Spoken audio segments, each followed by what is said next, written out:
하나님 말씀 함께 보겠습니다. 디모데후서 1장 5절의 말씀입니다. 디모데후서 1장 5절, 우리가 한 목소리로 함께 말씀 읽도록 하겠습니다. 다 같이 시작. 이는 내 속에 거짓이 없는 믿음을 생각함이라. 이 믿음은 먼저 내 외조모 로이스와 내 어머니 유니게 속에 있더니 내 속에도 있는 줄을 확신하노라. 아멘. 한번 따라할까요? 행복한 청지기로 살자. 네, 오늘은 행복한 청지기 두 번째 시간으로 신앙의 순수함을 우리가 담기를 원합니다. 신앙의 순수함을 가지고 사는 그리스도인들이 되어야 됩니다. 요한복음 20장 19절 이하를 보면 부활하신 예수님께서 문이 닫혀 있는데 그 안 제자들이 모여 있었어요. 제자들을 찾아오십니다. 문이 다 닫혀 있는데 예수님이 들어오셔요. 그리고는 제자들에게 당신의 손에 박힌 그 못자국을 보여주시면서 말씀하시는 첫 마디가 뭐냐 하면 성령 받으라였습니다. 성령 받으라. 오늘은 성령 강림 주일입니다. 부활하셔서 하늘로 구름을 타고 올라가신 예수님, 그리고는 약속하시기를 몇 날이 못 돼요. 너희에게 하나님의 선물이 임할 거다. 그걸 기다려라. 마가다락방에 그 선물을 기다리던 120여 명의 주님의 사람들이 성령의 강림하심을 받는데 불덩어리가 나타나더니 그 하나의 불덩이가 120개로 갈라지면서 각자의 머릿속으로, 머리 위로 그냥 들어가 버려요. 임재하는 거죠. 그런 역사를 경험을 합니다. 성령의 불을 받은 거죠. 불덩어리가 된 거예요. 그리고는 방언으로 기도하고 하나님의 능력과 역사가 나타나고 그 역사하심이, 그 성령의 불길이 번져서 부흥의 시대가 오고 교회의 시대가 펼쳐지는 것을 보게 됩니다. 인생은 흙으로 돌아갈 존재임에도 많은 돈을 모으기 위해서 시간을 들이고 그것을 어떻게 하든지 붙잡으려고 힘쓰고 애씁니다. 그러다 보니까 인생들에게는 해결되지 않는 문제들이 하나둘 찾아옵니다. 슬픔과 애통이 찾아오고요, 시기와 질투가 찾아오고 근심과 고민이 찾아옵니다. 불안과 두려움에 떨게 되고 수많은 각종 질병들, 스트레스, 우울증, 그런 거 하면은 왕따를 당하고 고독함 속에 묻히고 늙어가는을 아쉬워하며 죽음을 두려워하며 여기서 벗어날 수 없는 것이 인생이라는 거죠. 그런데 부활의 주님께서 말씀하시고 약속하십니다. 아버지 집을 준비하러 가시겠다고. 그리고 그것이 준비되면 내가 너희를 데리러 다시 오겠다고. 그 집이 우리가 살 영원한 본향집이죠. 그 시간까지, 그 나라에 들어가기까지 육신을 입고 살아가는 오늘 우리들에게 정말 간절히 필요한 것은 뭐냐면 성령 하나님이에요. 성령 하나님이 임하시면 권능을 받고 그 성령 하나님과 함께 살아갈 때에 우리가 해결되지 못한 인생의 문제들이 해결된다는 거죠. 성령 하나님의 임재가 있어야 하나님의 일꾼으로 살아갈 수 있다고 말씀합니다. 마가다락방에 임한 성령의 불세를 받은 제자들은 예수님의 뜻을 전하며 살았어요. 초대교회 성도들이 성령 충만하여 가정에서도 교회에서도 말씀과 기도로, 나의 일터에서도, 친구들과의 관계 속에서도, 이웃과의 관계 속에서도 섬김과 나눔으로 천국 생활의 모습이 무엇인가를 보여주며 살았다. 다시 말하면 초대교회 성도들은 예수님과 함께 성경을 보여주며 살았다는 거예요. 하나님을 비추는 거울로 살았다는 거죠. 일제시대 당시에 평양에 새벽 4시 반만 되면 어김없이 대동강변의 그 모란봉에서 하늘을 찌를 듯한 우렁찬 외침의 소리가 들려왔어요. 그게 뭐냐면 예수천당 불신지옥이었어요. 새벽 4시 반만 되면 어김없이 하늘을 찌를 듯한 소리가 저 산 위에서 울고 퍼진 거예요. 예수천당 불신지옥. 최건능 목사님 외침이었어요. 이 최 목사님은 이른 새벽부터 예수천당 그 외침으로 시작해서 해가 저물 때까지, 사람들이 잠들 때까지 쉬지 아니하고 예수천당 불신지옥을 외쳤답니다.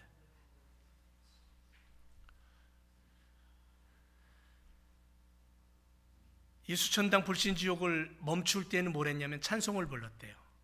예수 사랑하심은 거룩하신 말일세, 우리들은 약하나 예수 권세 많도다.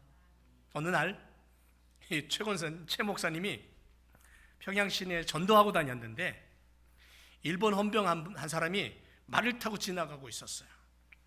근데 말이 지나가든지 안 지나가는지 모르고 전도하다가 이 목사님이 큰 소리로 예수 천당하고 외쳤어요. 그랬더니 말이 깜짝 놀래가지고는 말 위에 있는 헌병이 그냥 떨어지고 말았어요. 화가 나가지고는 이 헌병이 목사님을 당장에 붙잡아다가는 어느 한 감옥 같은 데다 집어넣고는 매질을 하는 거예요. 화가 나니까 분풀이로 막 때리는 거예요. 근데 놀랍게도 한 대 때리면 예수, 2대 때리면 천당, 또 때리면 불신, 지옥, 그냥 때리면 때릴수록 예수 천당에 나오는 거예요. 하도 때리다 지쳐가지고는 어이가 없어서, 아니 목사야, 너는 어떻게 건들기만 하면은 그놈의 예수 소리만 하니? 그랬더니 한다는 소리가, 나는 머리 끝에서 발끝까지 예수로 꽉 차 있기 때문에 건들기만 하면 예수가 나온다. 그래 버렸대요. 이 뭐냐면요, 성령에 충만해서 예수님만 채워져 있는 모습. 우리 조상들의 신앙이 이런 신앙이었어요. 두들겨 맞아도 예수, 거꾸로 매달아 놓고는 일제당시 때에 예수 믿는다고 코에다가 고춧가루 물을 들이부어도 예수. 초대교회 당시에 그런 핍박 속에서 원형구장에 집어넣고 화형을 불에 태워 죽여도 예수. 오직 예수님을 사랑하는 그 모습, 그 예수님과 함께 살겠다는 진실하고도 거짓 없는 그 결심, 신실한 마음이죠. 여러분, 아버지 하나님은 우리를 만들 때에 우리 속에 하나님의 생명을 넣었어요. 하나님의 씨를 심었어요.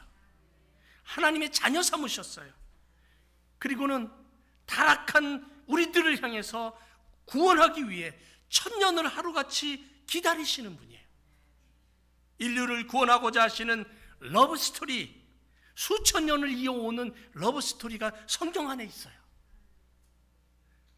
생명을 아끼지 아니하시고 우리를 사랑해서, 나를 사랑해서 그 사랑을 보여주기 위해서 하나뿐이 없는 당신의 독생자, 그 생명까지도 우리에게 내어주실 정도로 그렇게 우리를 사랑하시고 우리 안에 있는 하나님의 생명, 하나님의 그 씨가 자라 열매 맺고 하나님의 나라를 세우기를 소망하는 것이 아버지 하나님의 마음이에요. 그래서 그 하나님은 지금도 기다리시는 거예요. 지금도 내게 오라고 천년을 하루같이. 그래서 지금 이 땅에 잃어버린 영혼들이 돌아오기를 그렇게 기다리시는 주님의 마음이 내 안에 좀 느껴지기를 원해요. 하나님의 열심이 온 세계의 열방을 향해 복음이 전파되고 구원함이 일어나기를 소망하면서 지금도 일하고 계신다는 거죠. 세계 비전이죠. 그래서 행복한 일꾼, 행복한 청지기로 달려가기 위해, 살기 위해 지난주에는 집념을 가지자 그랬어요. 집념을 포기하지 말고 쓰러져도 다시 일어나는 그런 열정을 가지자 그랬어요. 오늘은 그런 행복한 청지기로 살기 위해 필요한 게 순수함이 필요하다는 거예요. 여러분, 세상은 정말 어두워져 있고요, 정말 깨끗함을 찾아보기 힘들잖아요. 신앙의 순수함을 가진 예수 그리스도의 사람이 되어야 된다는 거죠. 제자입니까? 라는 책을 쓰셨던 후안 카를로스 목사님께서 그 책 속에서 당신의 목회 이야기를 잠깐 합니다. 너무너무 목회가 힘들고 어려웠어요. 그리고 본인이 가진 비전이 흐려졌어요. 어느 날 하나님 앞에 엎드려 기도하는데 하나님이 이렇게 말씀하시는 거예요. 야, 너는 코카콜라 회사가 코카콜라를 파는 것처럼 그런 방식으로, 야, 리더스 다이제스트라는 잡지사가 책을 파는 것과 같은 똑같은 방법으로 복음을 전하고 있지 않니? 학교에서 배운 술수만 쓰고 있을 뿐 내가 하는 일에는 나의 손길이 전혀 보이지 않아. 그 하나님의 음성을 듣고 이 카를로스 목사님은 가슴을 치며 통곡을 했죠. 그리고 깨달은 건 뭐냐면 세상의 방법이 아닌, 세상 사람들이 쓰는 논리가 아닌 성경이 말씀하고 있고 성령 하나님께서 역사하시는 방법으로 교회를 세우고 복음을 전해야 되겠다는 그거예요. 거짓과 술수가 난무한 세상, 너무도 속이기를 좋아하고 그 속임이 진짜가 되고 거짓이 진리가 되어버리고 그렇게 뒤범벅이 되어버린 세상 속에서 짝하여 살면서 세상 속에 세상을 본받고 세상 속에 몸담고 살면서 세상이 좋아 성경은 덮어놓고 어떻게 하나님의 말씀을 가지고 믿음의 사람이라고 자부하며 살아갈 수 있는지, 거룩한 하나님의 형상을 소유한 우리들, 하나님의 생명의 씨가 내 안에 자라나고 있다는 것을 느낀다면 십자가 지시고 물과 피 쏟으시고 그 모든 고난을 당하시면서도 나를 위해, 우리를 위해 목숨 버려 우리를 구원하시고 죄를 용서하신 예수 그리스도의 그 은혜를 내가 느낀다면 우리는 이 땅을 어떻게 바라봐야 될까요? 주님만 바라보고 사는 성도, 주바라기의 삶이 되어야 되지 않을까요? 그래서 요한복음 1장 44절 이하에 보면 빌립은 안드레와 베드로와 한 동네 베세다 사람이에요. 빌립이 나다나엘을 찾아가서 말합니다. 모세가 율법에 기록했고 여러 선지자가 기록한 그 사람을 내가 만났는데 요셉의 아들 나사렛 예수다 소개를 했더니 나다나엘이 뭐라고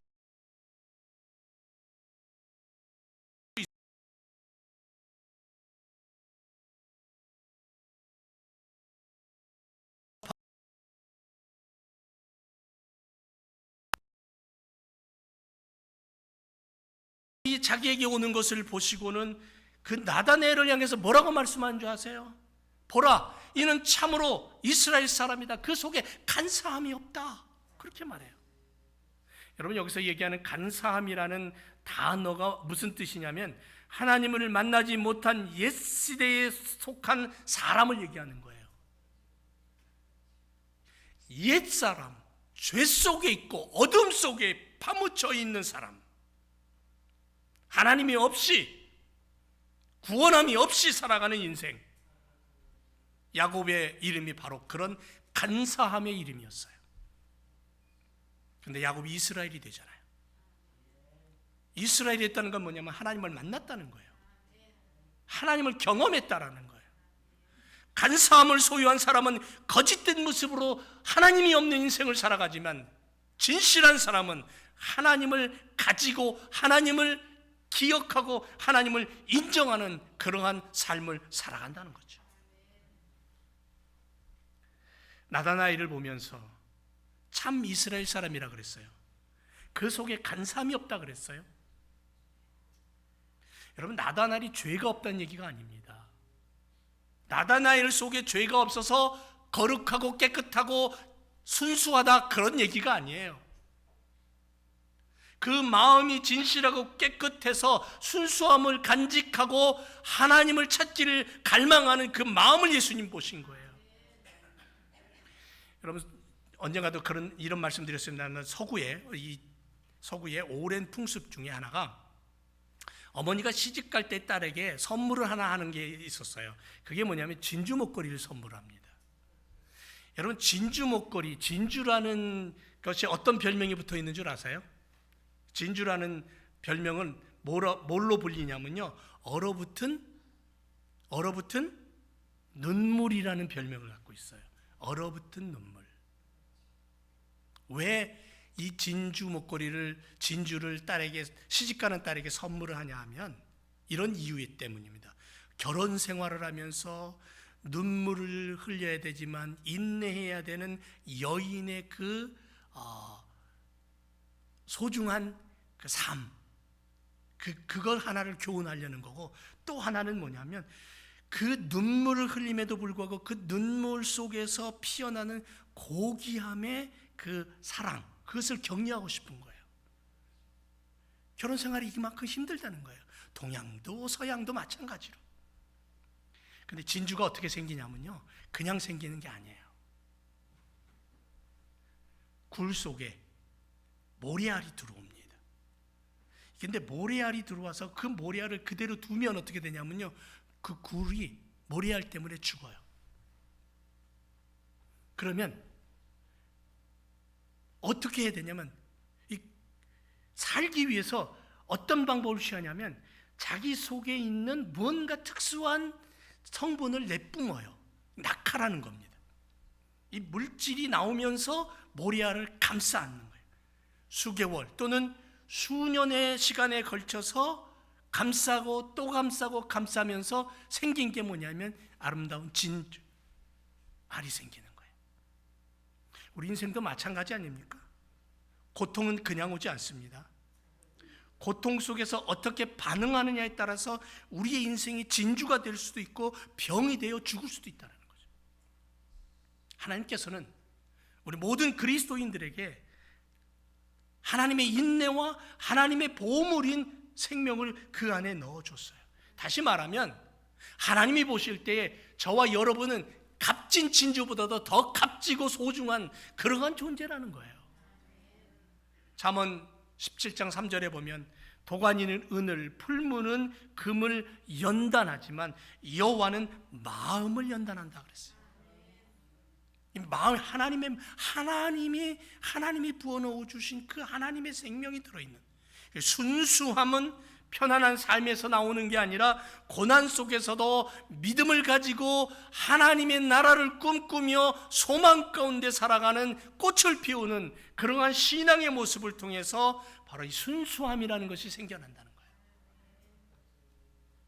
다윗 보세요. 어려서부터 그는 형제들로부터 외톨이였어요. 부모로부터도 별 신경 안 쓰는 그러한 막내였어요. 늘 외로웠어요. 사랑도 제대로 못 받았어요. 그런데 그는 들에서 양을 칠 때면 하나님을 노래해요.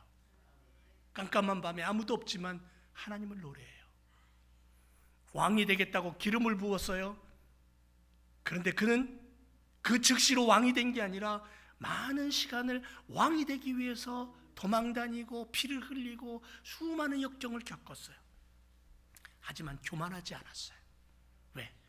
다윗의 마음속엔 신실하신 하나님, 진실하신 하나님이 그 마음속에 있었기 때문에 그래요. 그래서 다윗이 지은 시편을 한번 읽어보세요. 얼마나 신실하고 순결하고 깨끗한지 몰라요.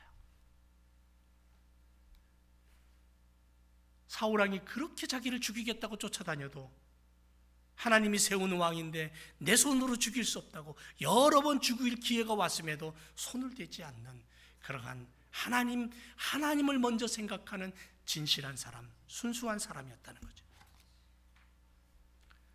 사랑하는 제일교회 성도 여러분, 우리에게는 무덤 문을 열고 부활하신 주님이 계십니다. 예수 십자가로 구원받았습니다. 하나님의 자녀 되었습니다. 이 땅에 살면서 오늘 우리들에게 성령 하나님이 오셔서 나를 믿음의 삶을 살아가도록 힘을 주십니다.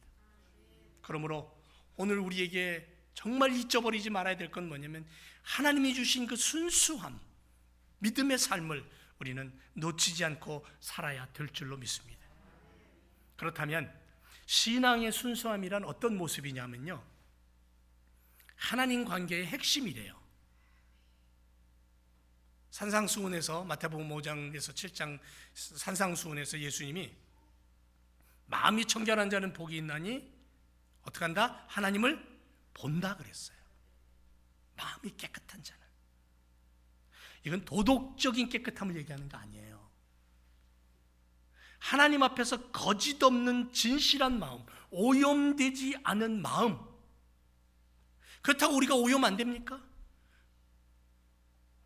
우리가 바깥에만 나가도 요즘 같으면 꽃가루 날려가지고요, 나도 모르게 옷이 어떤 때는 툭 털면 노란 꽃가루가 막 일어나고요. 세상 살면서 묻을 수밖에 없어요. 더러움이 묻고 오염된 것들이 내 안에 들어올 수밖에 없어요. 그러나 우리는 늘 어떻게 해야 돼요?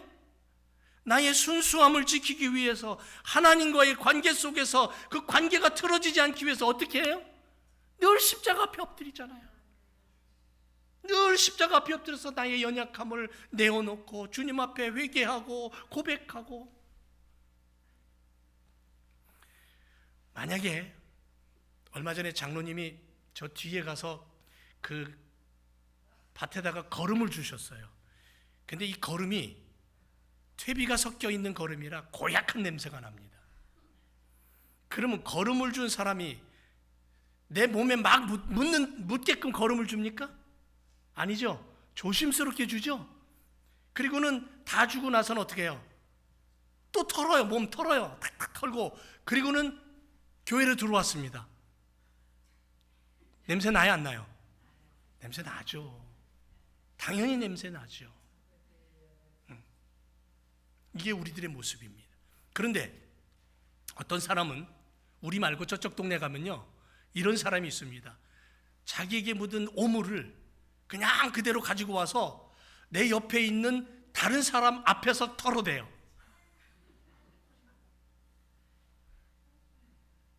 비근한 예를 든 거지만 내가 가진 더러움을 나만 가지려고 하지 않고 다른 이에게도 그것을 나눠주고 싶은 마음이 큰가 봐요. 요즘 세상의 사람들. 우리 동네 말고요. 네. 여러분, 내게 다가온 어두움, 내게 다가온 아픔, 내게 다가온 이 세상의 먼지들, 찌꺼기들 어떻게 해야 돼요? 다른 데 가서 털지 마세요. 주님 앞에 나와 십자가 앞에 털어놔야 돼요. 십자가 앞에 털어놔야 주님이 해결해 주시고 주님이 막아주시는 거예요. 다른 곳에 가서 털면 어떻게 돼요? 시험되고 상처되고 아픔되고, 그것이 결국은 원망과 시기와 질투와 싸움이 되면 그 하나님 나라가 망가지는 거예요. 아내와 남편 사이에도 마찬가지예요. 부모와 자녀 사이에도 마찬가지고. 결국은 순수함이라는 건 뭐냐면 하나님과의 관계의 핵심이다. 이걸 온전히 지킬 수 있는, 마음이 청결하다는 것은 뭐냐면 혼합되지 않은 거예요. 혼합되지 않은 거.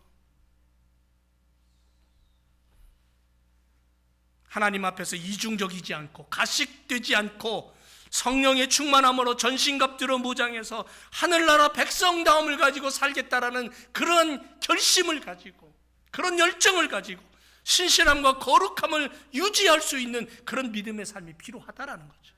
그건 내게 성령이 충만해도 내 스스로가, 자유의지를 가진 내 스스로가 결단하고 각오하고 성령 하나님 도와주세요, 그렇게 결심하고 나가지 않으면 안 된다는 거예요.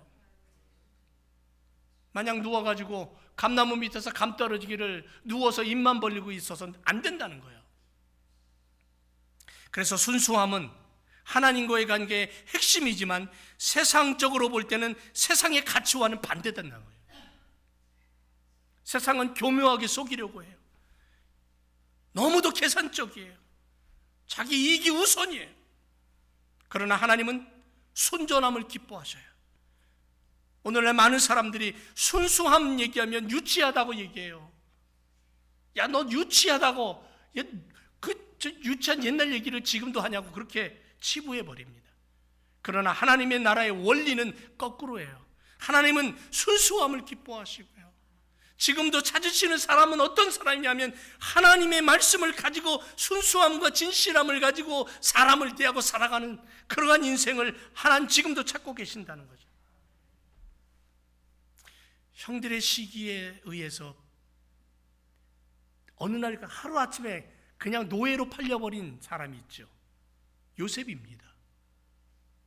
아니, 내가 꿈을 꾸고 내 꿈을 얘기했는데 왜 형들이 나를 미워할까? 결국은 형들이 돈을 받고 팔아버려요. 그런데 애굽에 내려가서 보디발의 아내의 유혹 앞에서도 수많은 어려움과 역경을 겪고 억울하게 감옥에 갇혀도 요셉의 마음에 흔들리지 않는 게 한 가지 있었어요. 그게 뭐냐면 신실하신 하나님을 바라보는 거였어요. 자기 가슴 속에 오셔서 꿈으로 말씀하시는 그 하나님은 살아계신 하나님이라는 분명한 그러한 신앙의 고집이 있었어요. 결국은 하나님은 그를 높이 세우셔서 그로 하여금 민족을 살리잖아요. 그로 하여금 그 시대의 주변 나라 모든 사람들을 먹여 살리잖아요. 히브리 민족을 살리잖아요. 그리고 형들을 만났을 때 형들은 두려워 떨어요. 제가 이제 가장 강한 강대국인 애굽 나라의 총리가 되었으니, 왕 다음에 권세를 가졌으니 이제 우리는 죽었다라고 두려워 떨어요. 그때 요셉이 뭐라 그럽니까? 두려워하지 마세요. 형들이 나를 노예로 팔았지만 형들이 판 게 아니라 하나님의 뜻이 있어서 하나님이 나를 보내신 거라고. 얼마나 그 마음에 그런 용서와 그런 사랑으로 대할 수 있는 사람, 성령의 사람, 믿음의 사람 아니면 안 되잖아요. 순수함, 하나님은 우리 안에, 내 안에 심어 놓으신 하나님의 그 거룩한 씨앗이 자란다는 건 뭐냐면 진실함과 깨끗함과 순수함이에요. 세상의 금, 가장 좋은 금 99%라 그러죠. 99.99%라 그래요. 그런데 하나님이 우리에게 넣어주시는 순수함의 금은요 100%가 넘어요. 우린 그렇게 믿고 살아가는 거예요. 왜? 하나님이 거룩하시니까. 사랑하는 지역교회 성도 여러분, 오늘도 하나님의 일꾼으로 믿음의 사람으로 살아가면서 순수함을 놓치지 맙시다. 아내와 남편과 부모와 자녀와 교우들 사이에서도 진실함으로, 거짓이 아니고 속임이 아니라 진실함으로 다가가고 그것을 나눌 수 있는 그러한 믿음의 삶, 하나님의 기쁨이 되는 순수한 신앙의 삶을 우리가 살아가야 될 줄로 믿습니다. 기도하겠습니다.